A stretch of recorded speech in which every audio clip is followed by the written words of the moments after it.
they're working 28 hours a day just trying to keep up with this.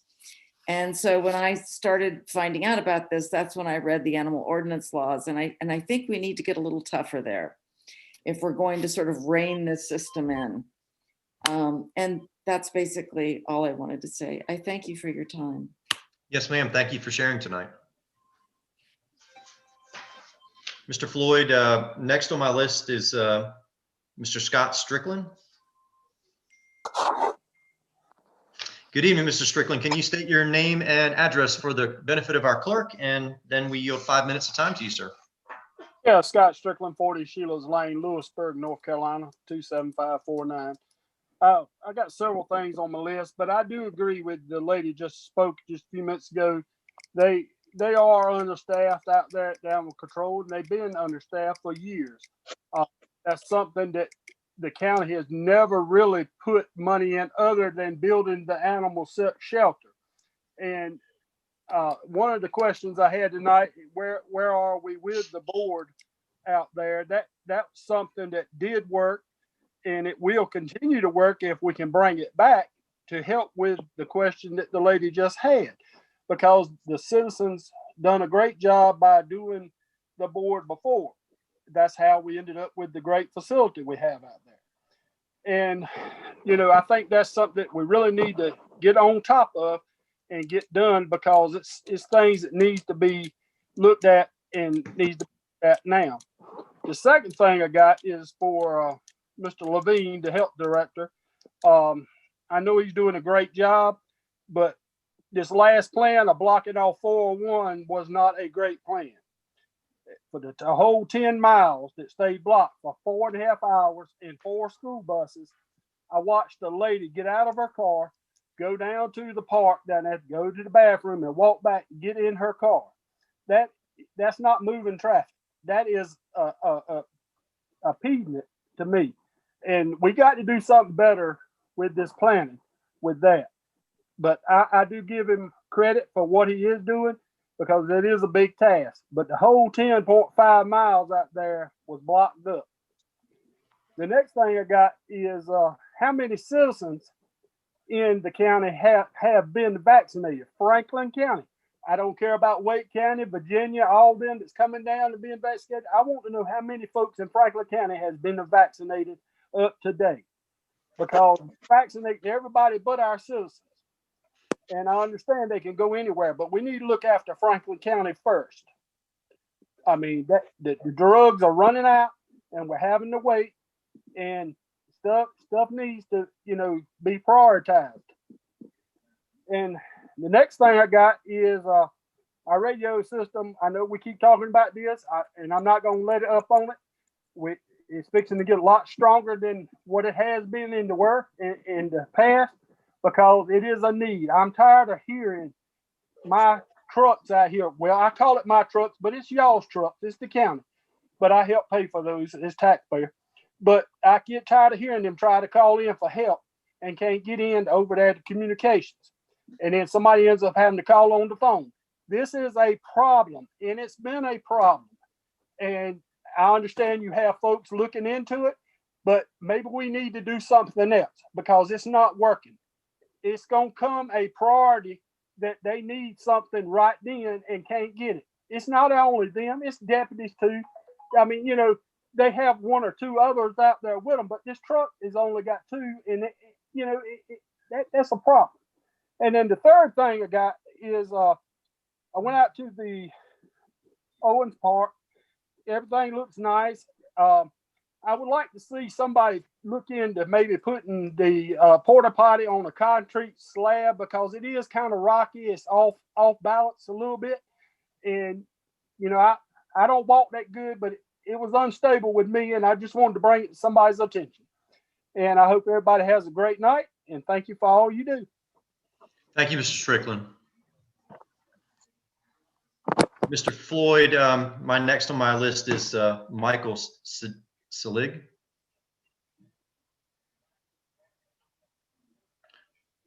Mr. Selig, can you hear me?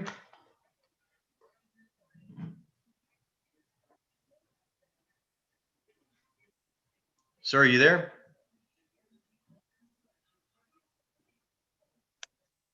Mr. Salig, can you hear me?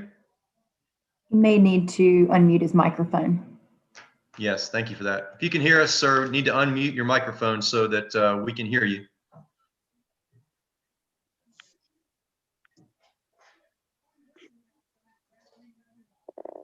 Mr. Floyd, he just went off my screen. I don't know about others, but he was there. Yeah, No. I lost him. I don't see him anymore. All right, do we have Miss Beverly Kegley? No, sir. What about Mr. Rodney Perry and Gordon Plummer?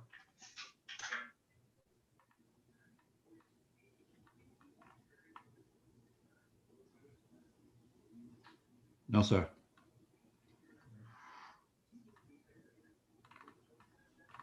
Mr. Chairman, it appears that our county attorney is back online. Thank you for that, Ms. Clerk. Mr. Floyd, do you have any of the three remaining people who have signed up for public comment tonight? No, sir. No one else is on to sign up. All right.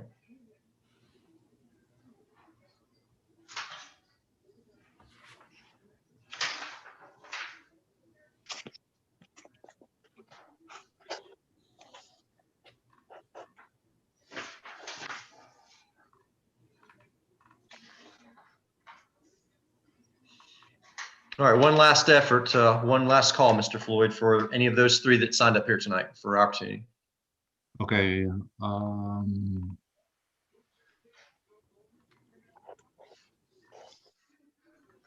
Don't see any of them. Very good. Thank you for that. Then we'll move on to item number 3 on our agenda, which is an update on COVID-19 by our Health Department Director, Mr. Scott Levine. Mr. Levine, good evening, sir. Good evening. And It's good to see you again. Good to be seen. Yes. Oh my goodness. Occasionally I surface out of mittens or gloves and a parka to come back inside. So it's great to be here. Yes. I'm just going to do a quick update on where we are with cases, and then I'll jump into vaccines because that's the topic of the moment right now. Currently in Franklin County, we have, for the lifetime of the pandemic, 4,652 lab confirmed cases. What I should point out is 30% of that total has occurred in the month of January. So that gives you an idea of how much spread we've had over the last month and 2 months in particular. We have 41 deaths in the county, sadly. Right now, currently managing a couple of small outbreaks that should be finishing up pretty quickly. None of them are in schools. And so that's very good news. I'm going to move, if there aren't any questions, I can move into the vaccine discussion. And okay. For vaccines, so far to date, we have delivered 5,300 total doses of vaccine in Franklin County. As one of the commissioners alluded to, or actually I think one of the callers alluded to, we don't get the right to decide who gets those vaccines. When we sign an agreement to receive them, we have to agree to give them to anybody who is registered, eligible, and that in our case, we've given an appointment to. And so we're bound to do that. I can tell you that the overwhelming majority of that 5,300 total has in fact gone to Franklin County residents because we see everybody coming in. We kind of recognize folks that ain't from around here, just kind of like people recognize that I'm not from around here originally. So, and some of the folks are fairly easy to spot. They come in with out-of-state license plates. That's usually a dead giveaway. We don't see too many of those folks though. I want to thank everybody that's been doing an unbelievable job of trying to get out vaccines as quickly and as safely as possible. To give you an idea of the rollout, when we first started on the week of December 28th, we put out only 34 vaccines that week. And that was mostly to staff. The week of January 4th, we went up to 441 vaccines for that week. The week of January 11th, we went up to 1,200 vaccines. And in the week of January 18th, we administered 2,619 vaccines on that week. And one of those, the big total for that week was, as was alluded to, at the Triangle North Executive Airport, and that was on the 21st. And on that event, we did 1,510 vaccines administered that day. Just to keep people an idea of how we've refined things in order to not have what happened on 401. A couple of things. One, I should point out that most of the people that were in that line on 401 were not people coming to the clinic. They were people peppered in with the regular traffic that usually flows. We had established an event that was supposed to handle what we had projected would come from the people that we had invited to the event. We had a steady stream of cars coming up from Wake County, as evidenced by the traffic jam that obviously resulted. So I know that our EMS director, DOT, the Sheriff's Department, they've all met and come up with ways of rerouting traffic off of 401 much earlier so that we don't have a repeat of that. But I can tell you that the airport event, aside from that, was a very good success. And we're working to make sure that with the people off of 401, we don't have anybody that gets turned away, because prior to that event, we had no one waiting in line that anywhere remotely that long. And we never sent anybody away. And that has always been our goal. And so just to know, we've refined our processes for appointments. And so we know who's coming. If you don't have an appointment, we have a way of sending people out of the line so that they don't hold things up. And we've definitely come a long way since then. The other thing that I have to point out is that that was the last week, that week of January 18th, where we had a good steady supply of vaccine for first doses. After that, last week, we got no new additional first dose. And this week, we're only slated to get 900 new first doses. So with a capacity that we have of delivering 3,200 first doses a week, to receive 900, that pretty much sums up what we're dealing with in terms of community demand for the vaccine and our ability to get it to them. Clearly, there is no question that the 65 and over group is very much seeking out this vaccine, and we very much want to give it to them. And the problem is there's three problems with the current vaccine distribution system right now, and it's supply, supply, and supply. We are waiting for it from the federal level and the manufacturer level, to be quite honest. And so the state is given the same dose or allocation that they've had for a while now. It has not gone up. We were very fortunate for two reasons to get 900 doses versus what our population-based allocation said we should have gotten. Based on our population, the state said we should have received 600 doses.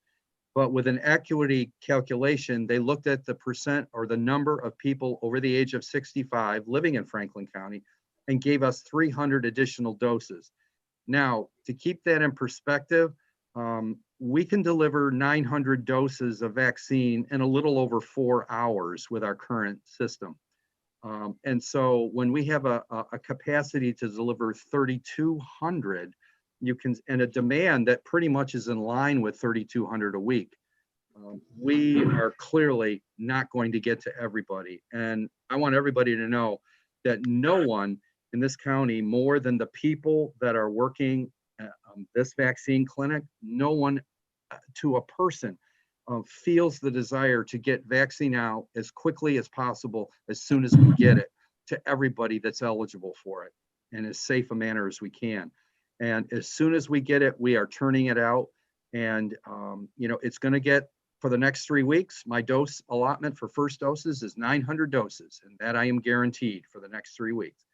If for some reason production numbers go up and we're able to get more, then we are going to be first in line to ask for more, to hold events, to do whatever we can to get it out. We have a good group of volunteers, other county departments that are stepping up and really just making this a true team effort. So I'm pleased to be able to talk for them tonight, but I'm just one person that is proud to be able to serve out in the parking lots in the cold with nurses and people from Parks and Rec and tax and the library and the people that are answering the phones, making sure we have, telling people where they're supposed to go, getting them registered, the people that are recording the vaccines into the system on the back end, so that if somebody else has to show up in another part of the state to get their second dose for whatever reason, somebody in another county can go online, see what they got, know what they need, and get it to them. And that's all possible because we have a mountain of people helping us to do this. And I'm very pleased to thank, two groups, my staff that go home on the weekends with stacks of emails to return and registrations to make and appointments to give. And I'm also incredibly grateful for the 6 National Guard soldiers that we have detailed to Franklin County's Health Department for this effort for the month. Hopefully we can keep them longer, but they have just been unbelievable at helping us answer emails and making people feel like, you know what, there's people there, they're responding to me. I know it's not the answer I want to hear, but I know the people are there and they're listening, and that's been a huge plus. We have 6 National Guard soldiers that are working with us Monday through Friday, and they are integral part of our team. So I think that's what I have for right now, and I'd be happy to entertain any questions. Any questions from the board tonight? No questions? Scott, I have one. I thought I would share it at the end of my meeting, but I actually would like to share it with you now. It's a letter I received, and I'd like to just go ahead and read that letter. I think it's appropriate that you get the opportunity to hear that in case you sign off. This letter was written to me in an email form from 2 citizens, a husband and wife, and it's David and Karen Carter. And back on the 27th of January, they wrote the following. Mr. Shriver, my wife and I drove to Lewisburg yesterday to hopefully get the first round of our COVID vaccination shot. As we are no longer considered young, quote unquote, and we both have underlying health issues, we were excited to get started with the vaccine regimen. When we arrived, we were overwhelmed with how smoothly everything was being managed.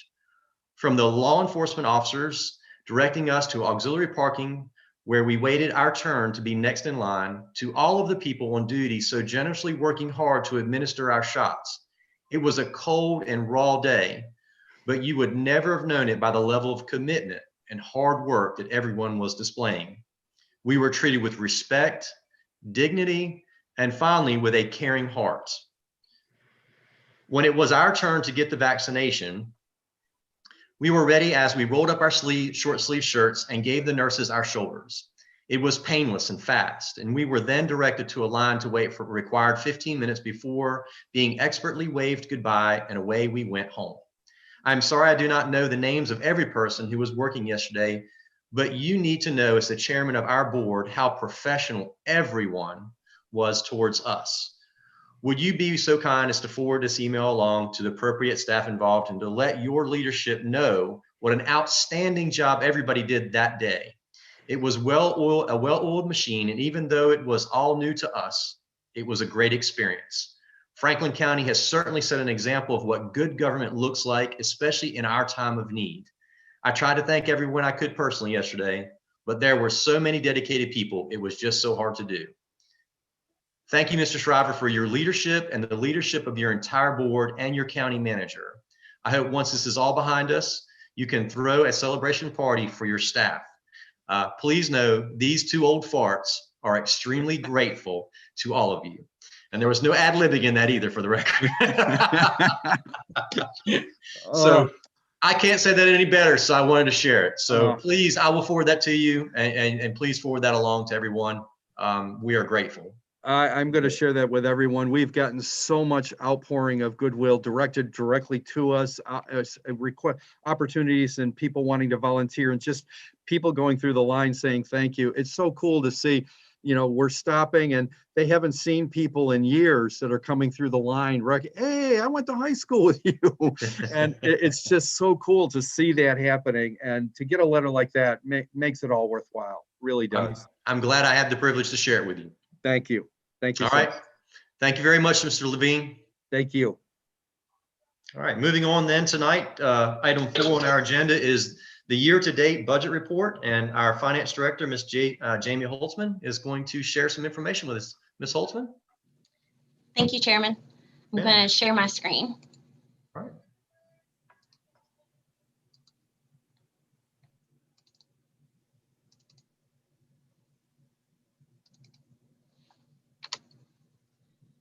Can you see the my presentation? Are y'all able to see my screen? Yes, Yes. ma'am, I can see it fine. Okay, thank you. Sorry, I was thank- muted. Thank you, Commissioners, for allowing me the time to update you on the current fiscal year budget. The total budget for the general fund as of December 31st, 2020 was $90,341,795, including budget amendments that have been made.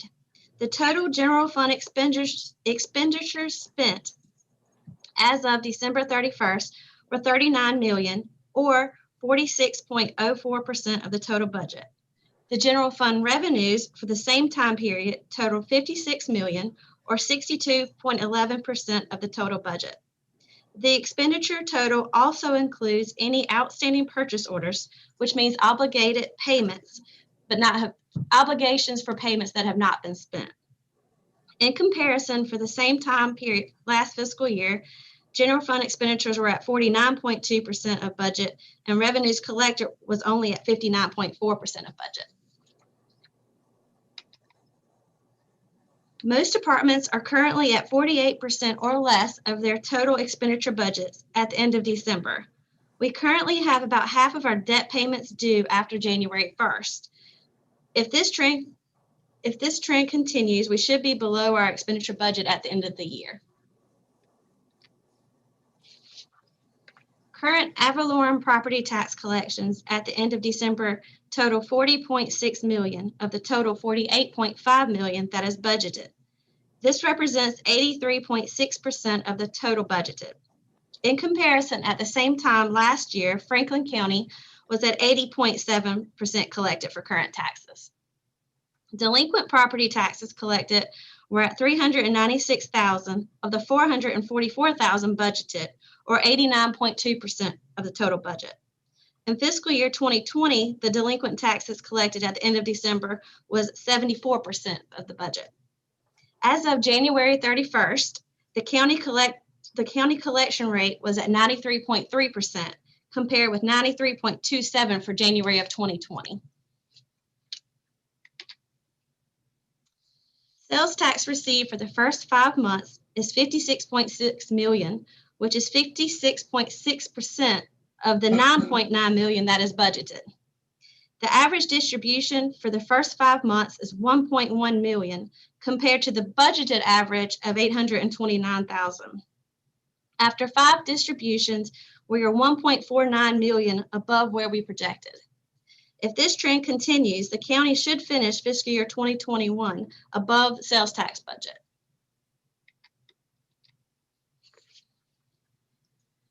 Departments are spending conservatively as COVID is continuing to have an impact on services that departments are able to offer to the public. These are both contributing to being below in expenditures. If this continues, in addition to key revenues tracking well, Franklin County should end the fiscal year without needing the entire $5 million budgeted in fund balance. Expenses and revenues will continue to be monitored closely for any changes. As of December 31st, Franklin County has received $2.736 million in coronavirus relief or CRF funds. Franklin County has drawn down all of these funds. $684,204 was distributed to the towns as directed by funding guidelines. $1.62 million was used for essential personnel salaries, $236,000 for PPE or personal protective equipment, $158,000 for cleaning and sanitizing, and $2,000 was used for COVID testing site supplies. We will continue to monitor for any future distributions of CRF funds. For the water and sewer fund, the total expenses, including the outstanding purchase orders, as of December 31st are $5.9 million, or 47.39% of the total $12.47 budgeted. This does not include the $1.085 million budgeted for debt payments that have not come due. The total revenues collected is $7.79 million, or 62.43% of the total budget. As of December 31st, the water and sewer fund has a surplus of $1.8 million. Water fee collections are $3.96 million, or 58.3% of the $6.8 million budgeted at the end of December. Sewer fee collections are at $1.94 million, or 67.15% of the $2.89 million budgeted. $1.46 million has been collected in the capacity replacement fees. If these trends continue, the water and sewer fund should end fiscal year 2021 strong. The solid waste total expenses, including purchase orders, is $2.26 million, or 49.92% of the total $4.5 million budgeted. Revenues collected total almost $3.2 million, or 70.53% of the total budgeted at the end of December. We are currently on track to meet our budget for this fiscal year in the solid waste fund with no transfer from the general fund. Are there any questions? Any questions from the board tonight? I have one, sir. Mr. Bunn? Jamie, you said that the water and sewer fund was going to end strongly. How strongly? That's a big term. I can't tell you for sure at this point, since we're only halfway through the year and do not know truthfully how the coronavirus will continue to affect us. But even with the executive order that was in place, we still have our collection rates for the water and sewer are still on target with the payment plans and things that we have in place. The only revenue that seemed to have been affected was our late fees. I hope that answers your question. I guess it'll have to for now. Time will tell how strongly it is. Yes, sir. Only time can tell for sure. But they are being conservative with their expenditures as well. Any other questions? Jamie, I have one then. Commissioner Foy, unmic yourself, unmute. There we go. Okay. Go ahead. I just had that one question about the sales tax collection. Are we where we were at the year before? Are we above or? We are well above where we were last year. Yes, sir. Okay. Even with the coronavirus, it seems that our sales tax has not suffered, is actually doing better with people staying home. And we hope that continues. Okay. All right. Thank you. Yes, sir. Ms. Holtzman, wasn't that about $400,000 roughly that we're above? No, sir. It was 1.4 million above where I have. 1.4 million. Yes, sir. Okay. We were I do say I was very, very conservative in my sales and use tax budgeting for the new fiscal year because we had no idea how the COVID was going to affect it. We were very conservative. Sure. All right. The only question I had is on a lot of those ones we saw a surplus or a proposed surplus, projected surplus. I'm going to use the solid waste fund as an example. Is it right at $937,000? Are there any in any of these analysis? Are there any future payments that could that are expected but yet not yet realized that's going to bring that number down significantly? Solid waste does not have any debt payments, so there are no debt payments that are coming due in there. And any of the purchase orders that have been committed are already included in this number. There are still your normal salaries, your utilities, and those things that are coming due. Sure, normal operating costs, but no no balloon payment that's going to be due in 3 months or a significant payment on equipment that only comes once a year that hasn't hit yet or posted. Not in solid waste fund. As I mentioned in the water sewer fund, that's why I mentioned there was 1.8 1.085 that's budgeted for debt that has not come due yet. All right.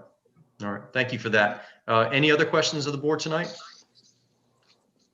All right. Well, thank you, Ms. Holtzman, for Thank you. all this good information. It sounds very positive, and we're excited to see what we can do. Yes, sir. Thank you. Thank you. All right. Item number 5 tonight on our budget, ladies and gentlemen, is other business. Are there any other items that you would like to bring forward tonight?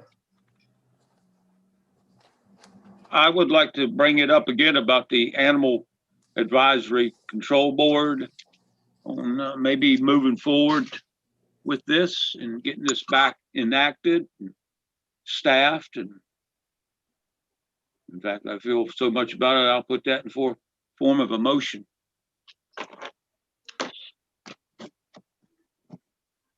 There's a motion on the floor. A comment of discussion at the moment. Anyone? I'll second the motion. Mr. Chairman, Yes, Mr. Jones. I think we need to have some more information about this project and some discussion on prior to approving or non-approving it.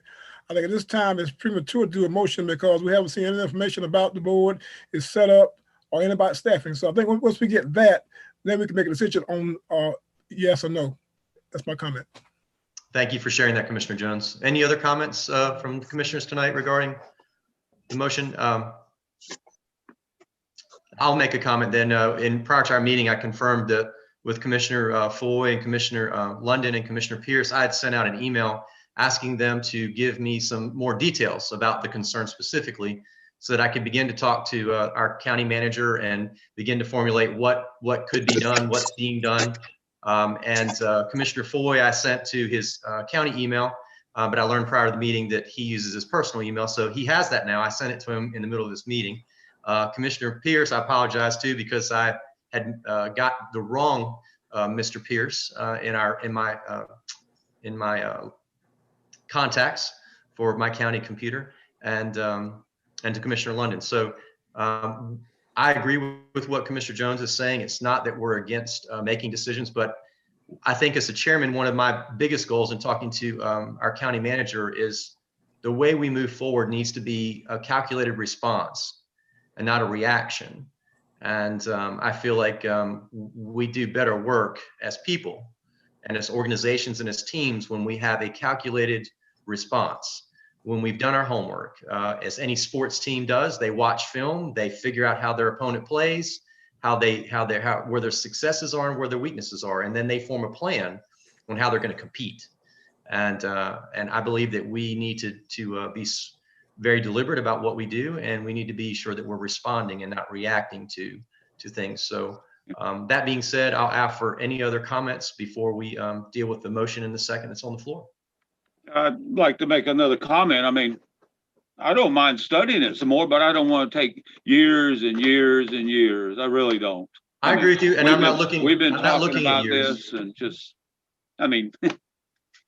I agree with you. I'm not talking about years, but I do want to be sure that what we do is going to be, it's going to have a real benefit, and it's going to be something that's going to, that's what I want too, but I don't like say want to wait. But I'm not, as my experience in the military, I'm not going to send my Marines into battle with no plan. Well, just go get them, boys. So now I'm not going to do that because I'm not going to jeopardize their well-being that way. And I hope that I will govern that way here in this situation as well. Okay, without going years and years more. Okay. Correct. Oh, no, sir. Okay. I mean, what, you got any kind of time frame, a couple months? I mean, well, I'll tell you what, I'll give you the first time frame as your chairman, Mr. Foy. I've sent you an email. I would appreciate a response back before you put your head on the pillow tonight. And I'll guarantee you within 48 hours, I'll be responding to you and calling you by phone. Yeah, that sounds good. We'll do right. if I've got your email. Of course, I'll Well, let you know if I don't have your email. If you don't, I tell you what, you've got 48 hours to go see Mr. Floyd, our IT director, and get that county computer and county phone that's being available. Yeah, and I have no problem on tabling this or, whatever I have to do to give some more time. Yes, sir. Thank you. Any other further comments tonight from the board? Well, I have a motion on the floor by Commissioner Foy, and I have a second by Commissioner Pierce to create an animal advisory board, I believe was the term that they used. And so having that we have a motion in a second, I will move to a roll call vote on that tonight. Mr. Chairman, Yes.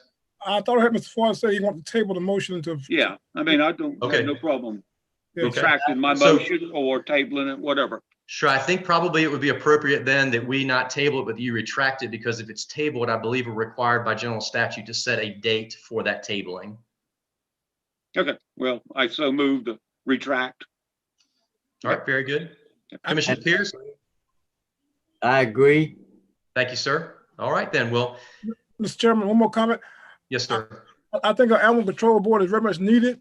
I'm not against it. I think it's very much needed. But again, I want us to do, like I said, do our homework, make sure we have the players in place, the number of people we're going to use, how it's going to be effective, and then move forward with the motion. I agree with you, Mr. Jones, completely. Any other further comment then tonight on this topic of other business? Mr. Chairman, Yes, sir. can we reasonably consider that this subject will be reapproached again in our next meeting or the following? Absolutely. I will tell you that I believe it's my role as your chairman is to move any issues or items you have concern about through a process that brings it to fruition.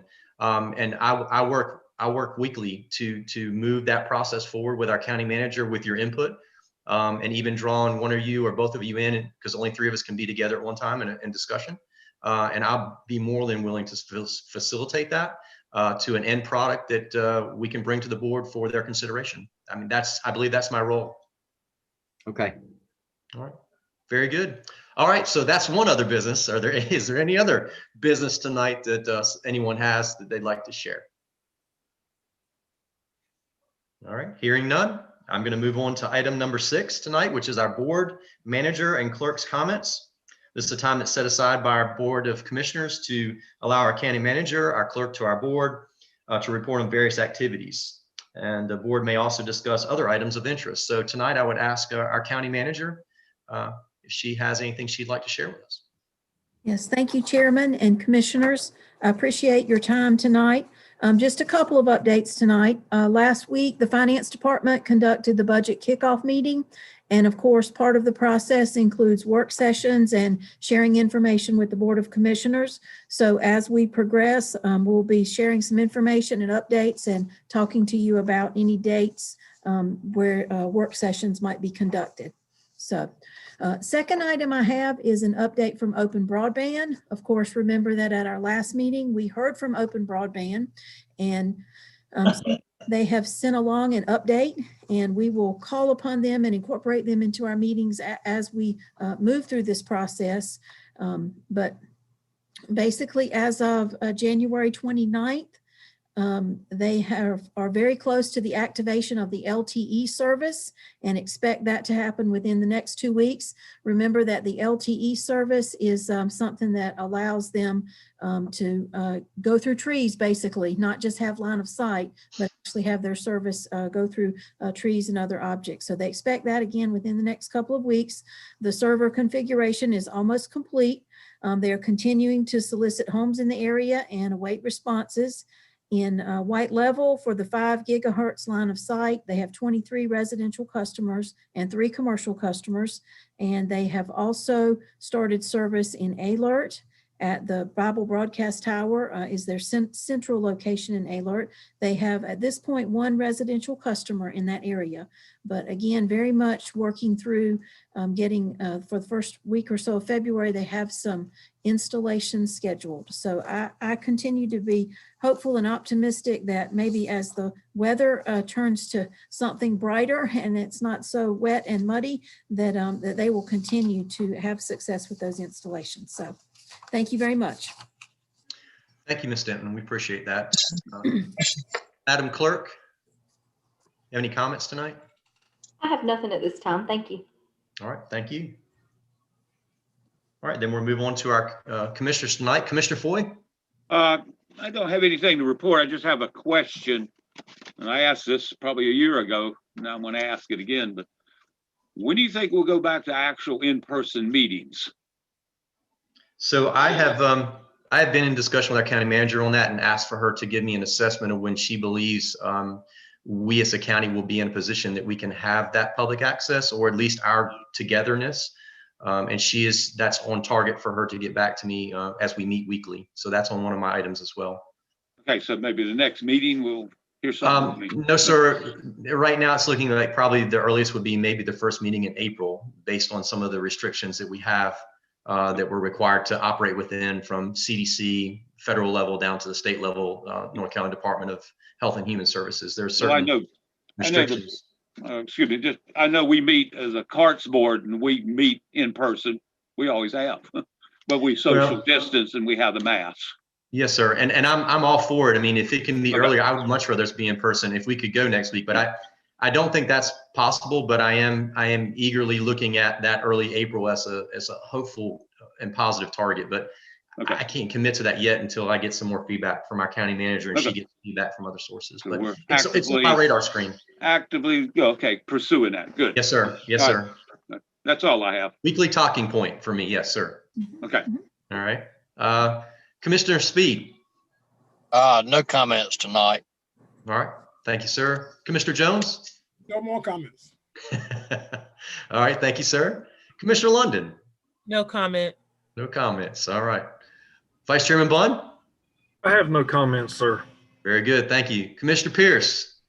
No comments tonight. No comments. Thank you for that. And I think I got most of my air out with that email. I thought it was positive. I felt like it was something that was worthy of being shared. I think a lot of times in our society, we always tend to look towards the things that upset us and we fail to dwell on the things that give us joy. And so in times like this, I think it's important that we take an extra breath and maybe find something positive to share with the turmoil that we're dealing with. So I'm pleased to be able to share that with you. I'm excited about the open broadband. For those of you that may not be as familiar with wavelengths and technology as such, the LTE going live is huge. So once they're able to transmit that signal, that's your cell phone signal, folks. So when you're in these buildings and places and you can turn your phone on and go on your Wi-Fi, go on your internet to where you want to go and do, and you can communicate, that's the same signal that they're getting ready to be able to launch. And once that happens, I think that's going to open up quite a bit. And so I think we're on the cusp of some really good things and the ability to really get that signal out to these underserved and unserved areas. So I'm excited about that. And our budget kickoff, I just want you all to know that we have been working together, myself and our county manager, Ms. Denton, to be sure that we fit in some times that we can get your input. And so that is going to be part of our schedule, and you will be looking for that opportunity coming up in the weeks ahead. So I want to be sure as your chairman that each of us are afforded that opportunity, at least on one touch and preferably maybe two or three. So that's all I have for tonight, other than to continue this meeting. All right, so having no further comments, I didn't miss anybody. That's item number 6. Item number 7 tonight is closed session. The board is being asked to conduct a closed session pursuant to the following North Carolina General Statutes. North Carolina General Statute 143, 318.11, A3, attorney-client privileged communications, and 143, 318.11, A4, industry economic development. It was a pleasure of the board tonight. So moved. So moved by Commissioner Speed, second by Commissioner Pierce. So we'll go to a roll call vote. Commissioner Bunn. Yes. Commissioner Speed. Commissioner Speed. Yes. Commissioner Jones. Yes. Commissioner Foy. No. Commissioner London. Yes. Commissioner Pierce. Yes. And I vote yes. The yeses have it, and so ordered. If you follow your directions for a closed session, we'll see you there.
All right, ladies and gentlemen, we are coming out of closed session. I need a motion to come into open session. So move. I have a motion by Commissioner Bunn, a second by Commissioner Jones to come back into open session. We'll do a roll call vote. Commissioner Bunn, Yes. Commissioner Speed, Yes. Mr. Jones, Yes. Commissioner Foy. You have to unmute. Yeah, I know that. Yes. Yes, thank you, sir. Yes. Commissioner London Yes. and Commissioner Pierce. Yes. I vote yes. The yeses have it. It's so ordered. Ladies and gentlemen, tonight, I'd like to see if the board would entertain a motion to call for a public hearing on February 15th, 2021, regarding a possible incentive for PALs of North America. So moved. Second. I have a motion by Commissioner Pierce, a second by Commissioner Bunn. Any discussion? Hearing no discussion, we'll go to a roll call vote. Commissioner Bunn, Yes. Commissioner Speed, Yes. Mr. Jones, Yes. Commissioner Foy, Yes. Commissioner Pierce, Yes. Commissioner London. Yes. I vote yes. The yeses have it. It's so ordered. Any further business tonight that we need to bring before this board? I make a motion, we adjourn. Second. A motion by Commissioner Bunn and a second by Commissioner Pierce. Thank you, ladies and gentlemen. We do not need a roll call vote for that. I do not believe, Mr. Attorney. We do not. We do not. Very good. I just want to be sure. I thought so, but it never hurts to ask. All right. Well, thank you for your time tonight, ladies and gentlemen, and the efforts we've done. I look forward to continue to do what we're doing and doing it even better. So thank you again. Have a safe night and God bless.